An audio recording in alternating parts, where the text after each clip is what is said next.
Approach to an older person presenting with confusion.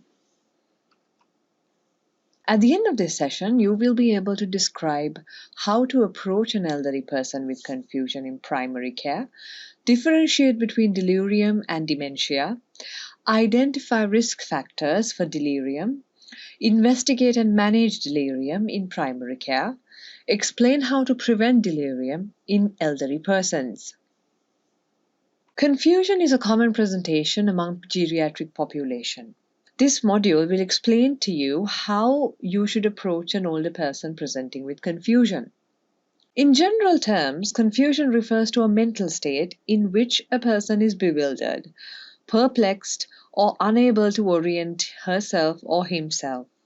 This leads to inappropriate reactions to environmental stimuli. The hallmark of confusion is disorientation. The patient will be unable to recognize time, place, him or herself, and others. Often this is accompanied by many other symptoms. They can have poor memory, emotional disturbances like anger, irritability, crying or elevated mood, muteness, and psychomotor retardation and fluctuating attention. Wandering behaviors and withdrawals from others may be present. They also may have suspiciousness, agitation, and auditory and visual hallucinations or illusions. Sleep disturbances are common. An older person can develop confusion due to many reasons. The commonest cause for confusion is delirium. However, sometimes patients may appear confused in severe dementia, depression, psychosis, and in substance use disorders. We should always consider any acute onset confusion as delirium and manage accordingly. Delirium is an acute and transient disturbance of cognition and consciousness. It is also referred to as acute confusional state or acute brain failure. Why is recognizing and managing delirium important? First of all, it is quite common. Studies have shown that 23% of hospitalized older adults in general medical settings have delirium. This percentage is higher in critical care settings and ICUs.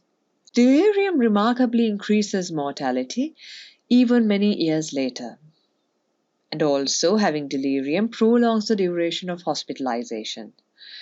People who have developed delirium are at a high risk of developing dementia.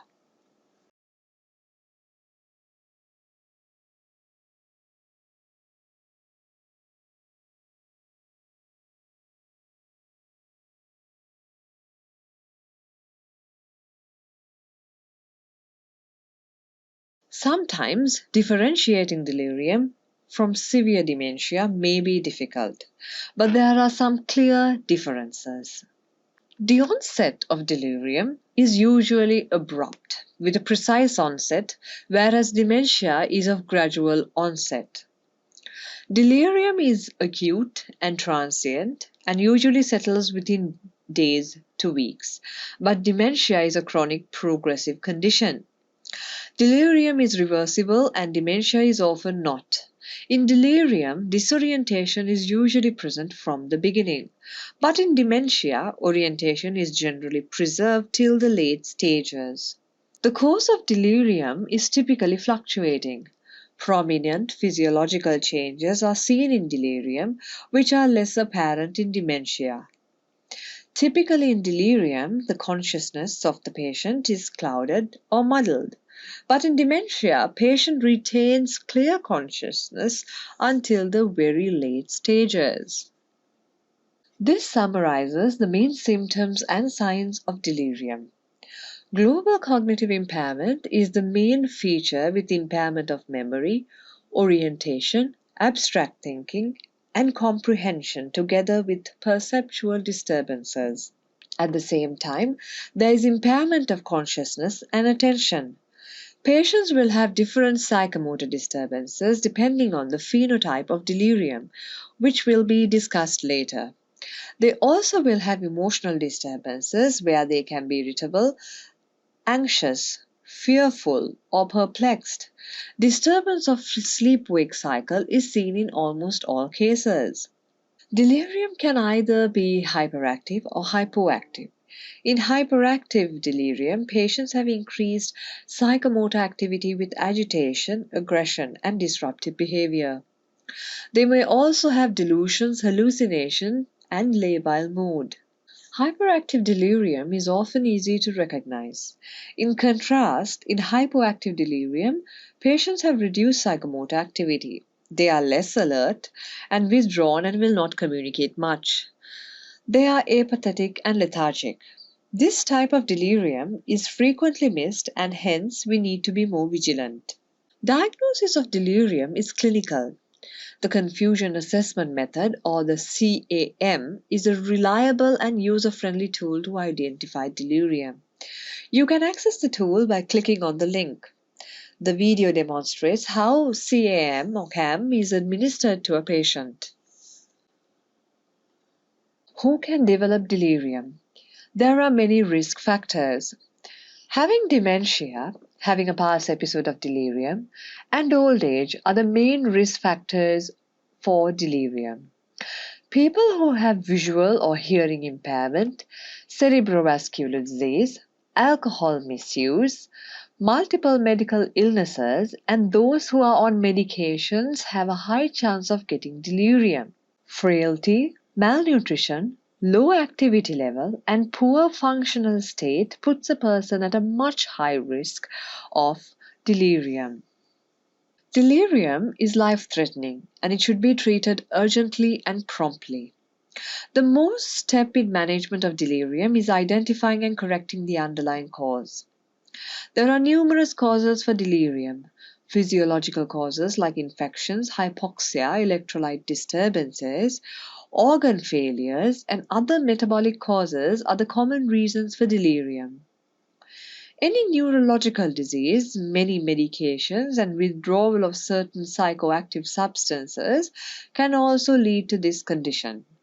Sometimes the cause of delirium can be benign, such as pain, dehydration, constipation, sleep deprivation, and any form of restraint. A thorough history and examination should be performed to identify possible causes. Basic investigations should be done in every patient with delirium. Some patients may need specialized investigations like EEG and neuroimaging. After identifying the underlying cause or causes should be corrected as soon as possible. Any offending or unnecessary medications should be removed and sensory impairments should be managed. Patients with delirium need intensive supportive care. They need to be reassured about their condition as they are anxious and fearful. They need to be nursed in a calm environment in the same bed and room as much as possible. They should be provided with adequate amount of stimulation, avoiding over or understimulation. You should ensure adequate hydration and nutrition. The patient should be mobilized as early as possible. Vital parameters should be monitored until the patient is stable. Reorienting the patient is important.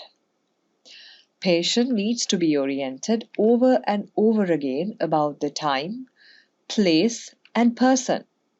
Adequate lighting, a clock, and a calendar should be provided to help the patient remain oriented. It is better if the same staff can care for him throughout. Allow the family to visit the patient frequently.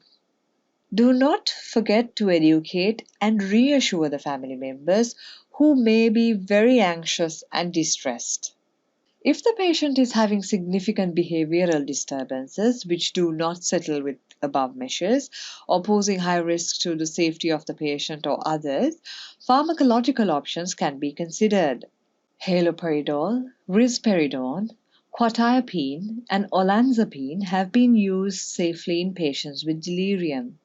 You must start with a very low dose and increase the dose slowly and gradually only if necessary. The drugs should be discontinued as soon as possible. If the patient needs complex diagnostic or management strategies, he should be referred to the relevant specialty. Advice from a psychiatrist should be sought to manage complex behavioral problems. Prevention is always better than cure. Delirium can be easily prevented by identifying high-risk patients and treating the risk factors and possible causes for delirium.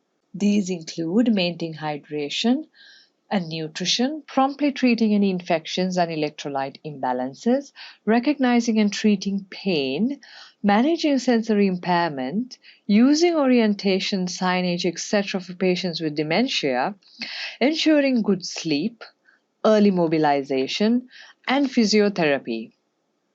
In summary, in primary care, medical doctors shall be able to identify a confusional state and the underlying causes in an elderly person.